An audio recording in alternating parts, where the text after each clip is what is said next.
हरियाणा के बब्बर शेर अनिल विज क्या एक बार फिर से अब अपनी ताकत का अंदाजा भारतीय जनता पार्टी को करा रहे हैं? क्या अनिल विज चाहते हैं कि एक बार फिर से कैबिनेट में बड़ा बदलाव हो, मंत्रालयों में बड़ा परिवर्तन हो? वो अनिल विज जो अभी परिवहन विभाग को संभालते हैं, वही अनिल विज अब स्वास्थ्य विभाग की क्या मांग कर रहे हैं? क्या स्वास्थ्य विभाग पर एक बार फिर से अपना हक जताने की कोशिश कर रहे हैं? वो अनिल विज जो मनोहर लाल खट्टर की सरकार में स्वास्थ्य विभाग को संभाल चुके हैं, स्वास्थ्य मंत्री रह चुके हैं, अब क्यों वो अपने विभाग से ज्यादा दूसरों के विभाग पर नजर बनाए हुए हैं? दरअसल इन दिनों हरियाणा की राजनीति में एक बड़ा बवाल खड़ा हो गया है जब अनिल विज ने अंबाला के एक सरकारी अस्पताल का जायजा लिया और जायजे के दौरान ये कहा कि मैं सबको सबक सिखा दूंगा। मैंने यूं ही अपनी उम्र को इस पड़ाव तक नहीं पहुंचाया है। अनिल विज के बयान थे कि मैं जिस अधिकार जो मुझे दिया गया था उस दौरान मैंने दायित्व निभाया, लेकिन आज अधिकारियों के जरिए लापरवाही देखने को मिल रही है।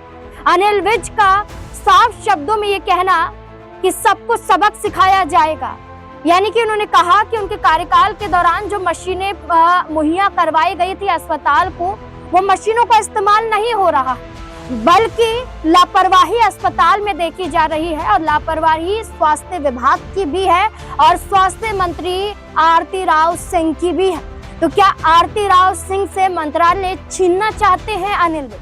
देखिए, एक ये बड़ा विवाद तो देखा, एक और बड़ा फैसला अनिल विज ने लिया।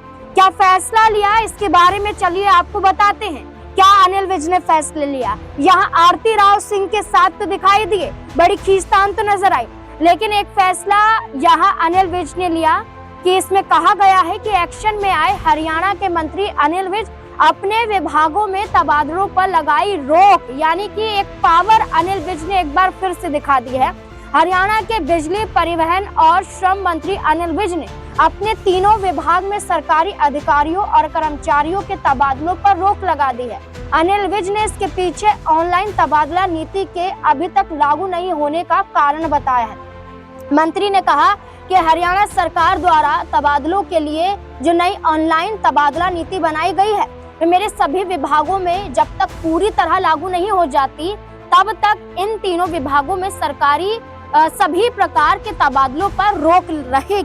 अब तबादलों पर अचानक से रोक लगा देना, तो यही अंदाजा लगाया जा रहा है, एक तरफ स्वास्थ्य विभाग पर उंगली उठाना, दूसरी तरफ अपने पावर के अनुसार अपने ही क्षेत्र के अधिकारियों पर तबादले के लिए रोक लगा देना, ये कहते हुए कि अभी ऑनलाइन प्रोसीजर पूरी तरह से कार्य पर नहीं आया है। अब ऐसे में यही सवाल उठ रहे हैं कि क्या अनिल विज भारतीय जनता पार्टी को चेता रहे हैं या भारतीय जनता पार्टी से ये उम्मीद जता रहे हैं कि मंत्रालयों में फेरबदल फिर से किया जाए और स्वास्थ्य विभाग उन्हें दिया जाए? क्या लगता है आपको इस पूरे मुद्दे को लेकर? अपनी राय कमेंट सेक्शन में जरूर दें। देखते रहें SPN9 न्यूज़। धन्यवाद।